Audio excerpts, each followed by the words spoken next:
ओम शांति। आज 26 फरवरी 2021 बाबा के महावाक्य है। मीठे बच्चे, संगम पर तुम्हें नई और निराली नॉलेज मिलती है। तुम जानते हो हम सब आत्माएं एक्टर्स हैं। एक का पार्ट न मिले दूसरे से। प्रश्न है, माया पर जीत पाने के लिए तुम रूहानी योद्धों को यानी क्षत्रियों को कौन सी युक्ति मिली हुई है? उत्तर है, हे रूहानी क्षत्रिय, तुम सदा श्रीमत पर चलते रहो। आत्म अभिमानी बन बाप को याद करो। रोज सवेरे सवेरे उठ याद में रहने का अभ्यास डालो तो माया पर विजय प्राप्त कर लेंगे।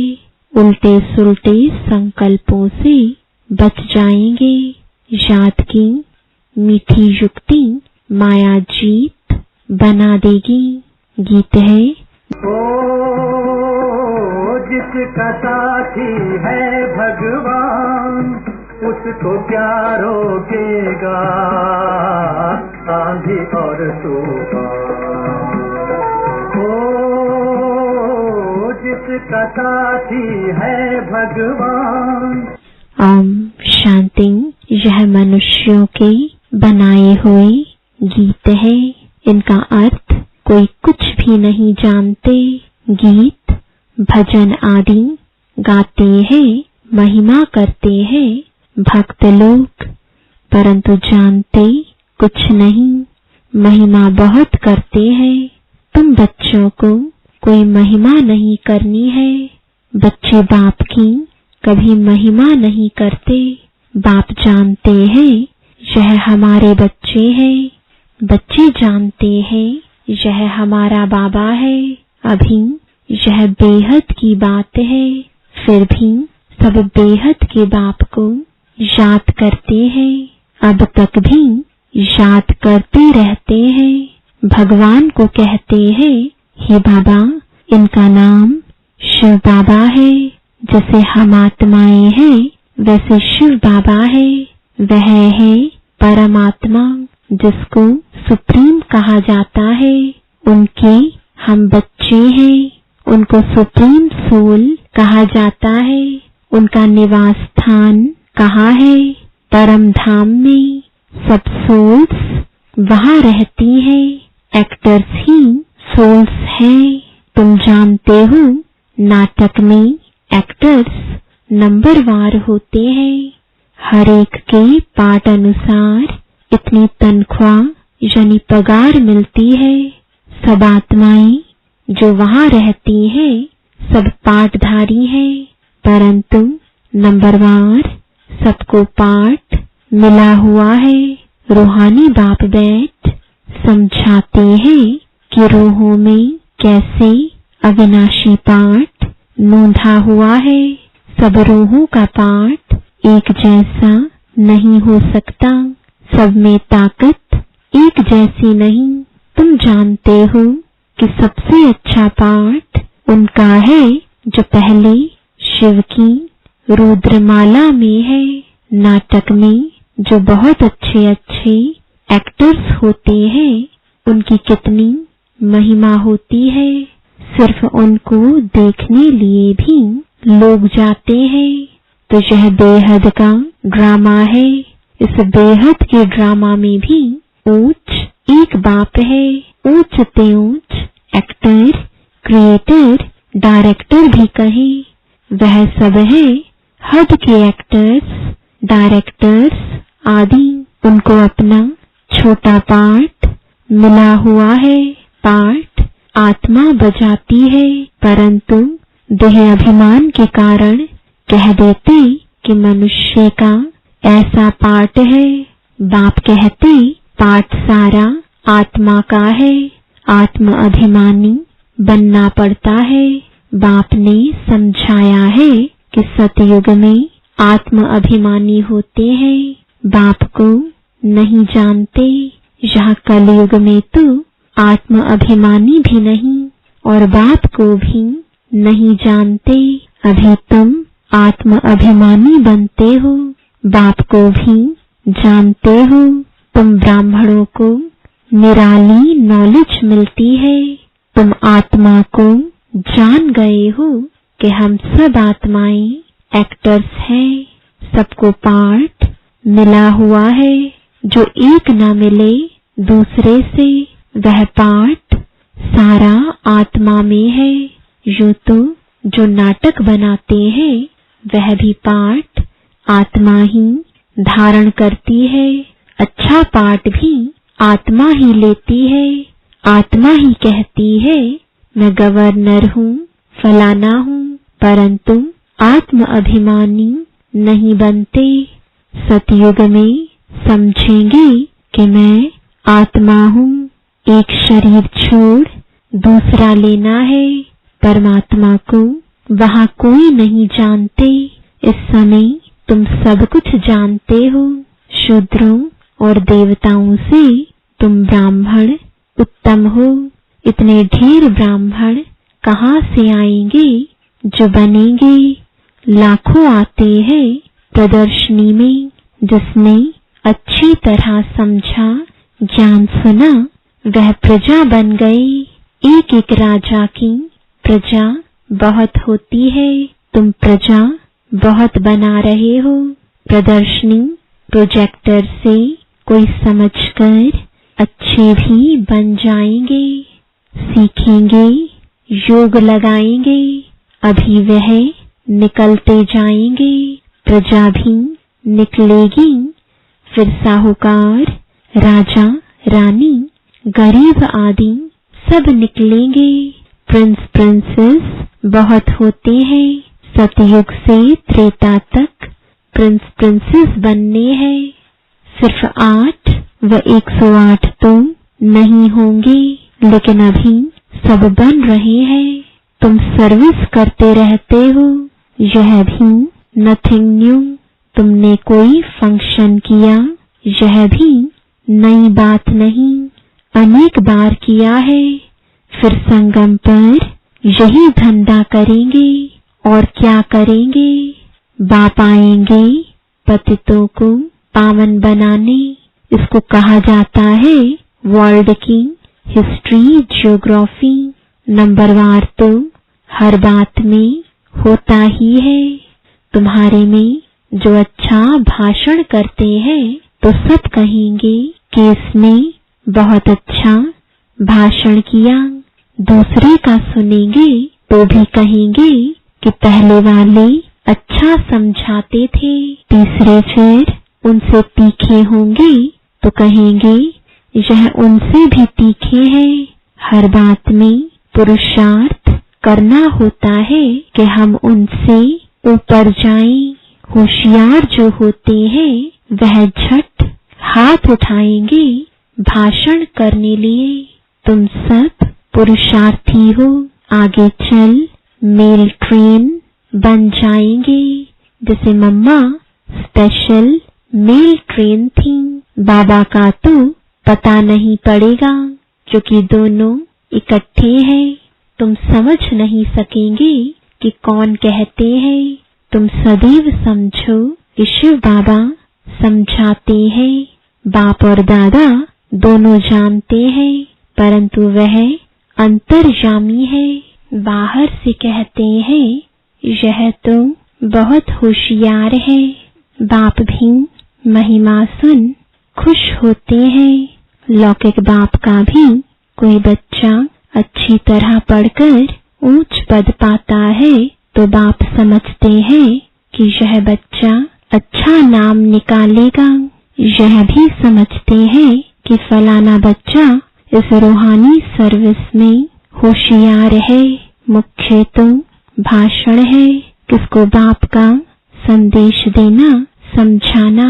बाप ने मिसाल भी बताया था कि किसको 5 बच्चे थे तो कोई ने पूछा कि तुमको कितने बच्चे हैं तो बोला कि 2 बच्चे हैं। कहा कि तुमको तो 5 बच्चे हैं। कहा सपूत 2 हैं।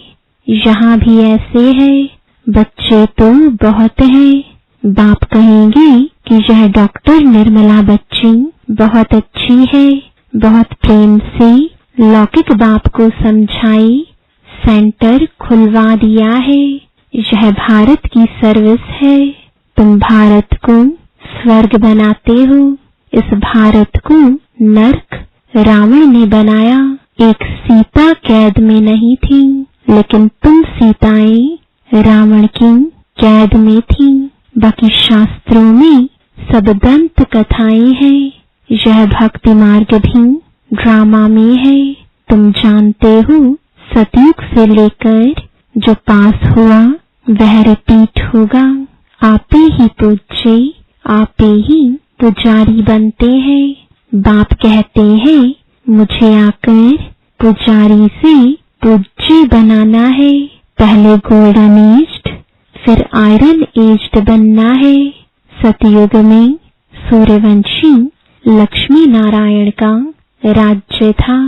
राम राज्य तो चंद्रवंशी था। इस समय तुम सब रूहानी क्षत्रिय यानी योद्धे हो। लड़ाई के मैदान में आने वाले को क्षत्रिय कहा जाता है। तुम हो रूहानी क्षत्रिय। बाकी वह है जिस्मानी क्षत्रिय, उनको कहा जाता है बाहुबल से लड़ना झगड़ना। शुरू में मल्ल युद्ध होती थी। बाहों आदि से आपस में लड़ते थे, फिर विजय को पाते थे। अभी तो देखो बॉम्ब आदि बने हुए हैं। तुम भी क्षत्रिय हो, वह भी क्षत्रिय है। तुम माया पर जीत पाते हो, श्रीमत पर चल। तुम हो रूहानी क्षत्रिय। रूहें ही सब कुछ कर रही है इन शरीर की कर्मेंद्रियों द्वारा। रूह को बाप आकर सिखलाते हैं, बच्चे मुझे याद करने से फिर माया खाएगी नहीं। तुम्हारे विकर्म विनाश होंगे और तुमको उल्टा सुल्टा संकल्प नहीं आएगा। बाप को याद करने से खुशी भी रहेगी। इसलिए बाप समझाते हैं कि सवेरे उठकर अभ्यास करो। बाबा आप कितने मीठे हो। आत्मा कहती है बाबा बाप ने पहचान दी है, मैं तुम्हारा बाप हूँ। तुमको सृष्टि के आदि मध्य अंत का नॉलेज सुनाने आया हूँ। यह मनुष्य सृष्टि का उल्टा झाड़ है। यह वैरायटी धर्मों की मनुष्य सृष्टि है। इसको कहा जाता है विराट लीला। बाप ने समझाया है कि इस मनुष्य झाड़ का मैं बीज रूप हूँ। मुझे याद करते हैं कोई किस झाड़ का है, कोई किस झाड़ का है, फिर नंबरवार निकलते हैं। यह ड्रामा बना हुआ है। कहावत है कि फलाने ने धर्म स्थापक पैगंबर को भेजा, परंतु वहां से भेजते नहीं है। यह ड्रामा अनुसार रिपीट होता है। यह एक ही है जो धर्म और राजधानी स्थापन कर रहे हैं। यह दुनिया में कोई भी नहीं जानते। अभी है संगम, विनाश की ज्वाला प्रज्वलित होनी है। यह है शिव बाबा का ज्ञान यज्ञ। उन्होंने रुद्र नाम रख दिया है। प्रजापिता ब्रह्मा द्वारा तुम ब्राह्मण पैदा हुए हो। तुम ऊंच ठहरे ना। पीछे और बिरादरियां निकलती हैं। वास्तव में तुम सब ब्रह्मा के बच्चे हो। ब्रह्मा को कहा जाता है ग्रेट ग्रेट ग्रैंडफादर। सिजरा है। पहले पहले ब्रह्मा ऊंच, फिर सिजरा निकलता है। कहते हैं भगवान सृष्टि कैसे रचते हैं। रचना तो है, जब वह पतित होते हैं तब उनको बुलाते हैं। वही आकर दुखी सृष्टि को सुखी बनाते हैं। इसलिए बुलाते हैं बाबा दुख हरता सुख करता आओ, नाम रखा है हरिद्वार। हरिद्वार अर्थात हरि का द्वार। वहाँ गंगा बहती है। समझते हैं हम गंगा में स्नान करने से हरि के द्वार चले जाएंगे, परंतु हरि का द्वार है कहाँ? वह फिर कृष्ण को कह देते हैं। हरि का द्वार तो शिव बाबा है, दुख हरता सुख करता। पहले तुमको जाना है अपने घर। तुम बच्चों को अपने बाप का और घर का अभी मालूम पड़ा है। बाप की गद्दी थोड़ी ऊंची है, फूल है ऊपर में, फिर युगल दाना उससे नीचे, फिर रुद्रमाला कहते हैं। रुद्रमाला सो विष्णु की माला, विष्णु के गले का हार। वही फिर विष्णुपुरी में राज्य करते हैं। ब्राह्मणों की माला नहीं है, क्योंकि घड़ी घड़ी टूट पड़ते हैं। बाप समझाते हैं कि नंबरवार तो है ना, आज ठीक है कल तूफान आ जाते हैं। ग्रहचारी आने से ठंडे हो जाते हैं। बाप कहते हैं कि मेरा बनंती आश्चर्यवत सुनंती कथंती, ध्यान में जावंती माला में पिरवंती, फिर एकदम भागंती चंडाल बनंती। फिर माला कैसे बने?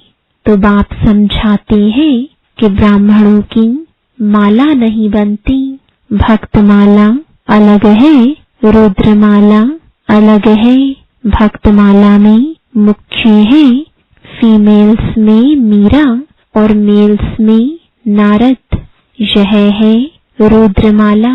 संगम पर बाप ही आकर मुक्ति जीवन मुक्ति देते हैं। बच्चे समझते हैं कि हम ही स्वर्ग के मालिक थे, अभी नर्क में है। बाप कहते हैं कि नर्क को लात मारो, स्वर्ग की बादशाही लो जो तुम्हारी रावण ने छीन ली है। यह तो बाप ही आकर बताते हैं। वह इन सब शास्त्रों तीर्थों आदि को जानते हैं। बीज रूप है ना ज्ञान का सागर, शांति का सागर। यह आत्मा कहती है। बाप समझाते हैं कि यह लक्ष्मी नारायण सतयुग के मालिक थे। उनके आगे क्या था? जरूर कलयुग का अंत होगा तो संगम युग हुआ होगा। फिर अब स्वर्ग बनता है। बाप को स्वर्ग का रचयिता कहा जाता है, स्वर्ग स्थापन करने वाला। यह लक्ष्मी नारायण स्वर्ग के मालिक थे। इन्हों को वर्षा कहाँ से मिला? स्वर्ग के रचता बाप से। बाप का ही यह वर्षा है। तुम कोई से भी पूछ सकते हो कि इन लक्ष्मी नारायण को सतयुग की राजधानी थी कैसे ली? कोई बता नहीं सकेंगे। यह दादा भी कहता है कि मैं नहीं जानता था, पूजा करता था परंतु जानता नहीं था। अब बाप ने समझाया है। यह संगम पर राजयोग सीखते हैं। गीता में भी राजयोग का वर्णन है। सिवाय गीता के और कोई भी शास्त्र में राजयोग की बात नहीं है। बाप कहते हैं कि मैं तुमको राजाओं का राजा बनाता हूँ। भगवान ने ही आकर नर से नारायण बनने की नॉलेज दी है। भारत का मुख्य शास्त्र है गीता। गीता कब रची गई यह जानते नहीं। बाप कहते हैं कल्प कल्प संगम पर आता हूँ। जिनको राज्य दिया था वो राज्य गवाकर फिर तमो प्रधान दुखी बन पड़े हैं। रावण का राज्य है, सारे भारत की ही कहानी है।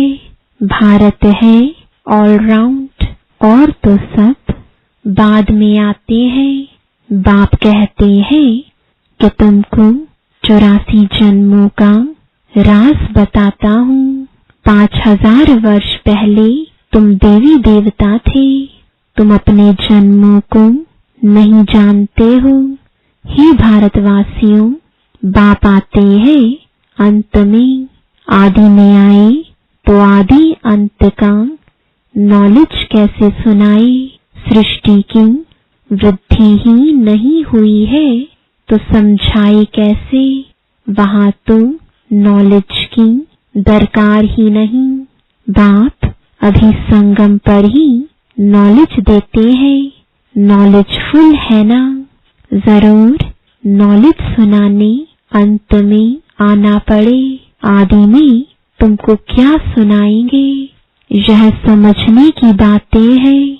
भगवान वाच कि मैं तुमको राजयोग सिखाता हूँ। यह यूनिवर्सिटी है पांडव गवर्नमेंट की। अभी है संगम। यादव, कौरव और पांडव, उन्होंने बैठ सेनाएं दिखाई है।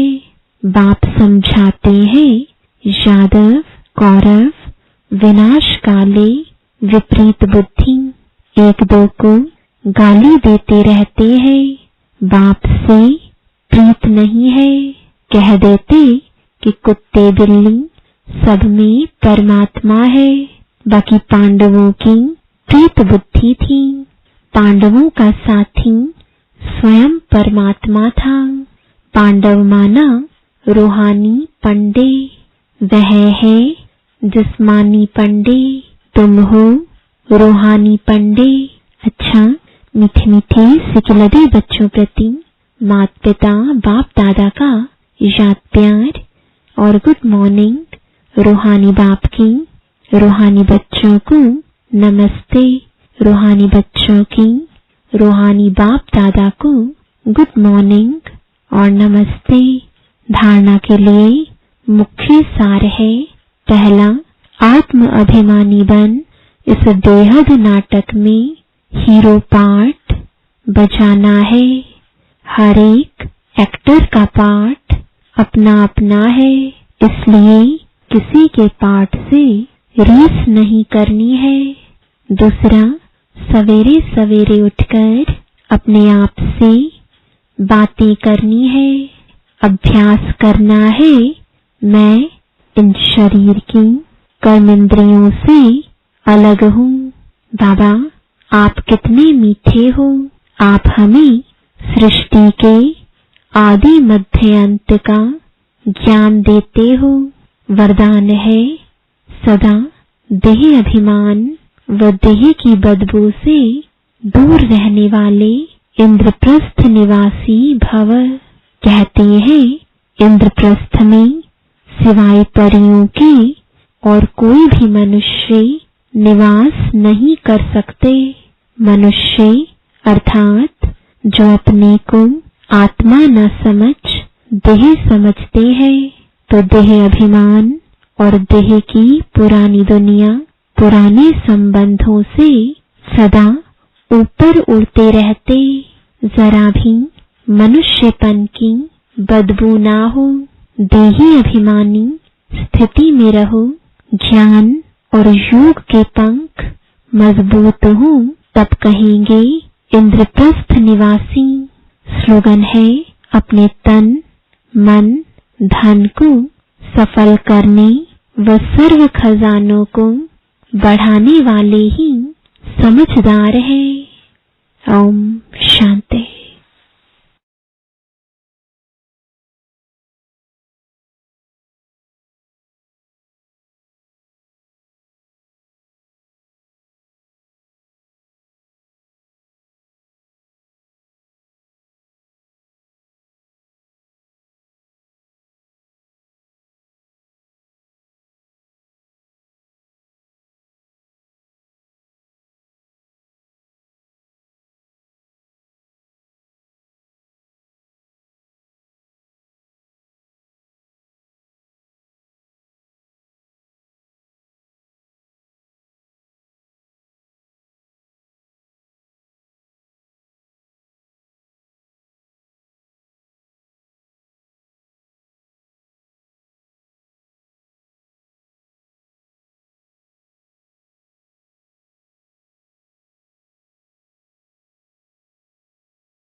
ओम शांति दोस्तों।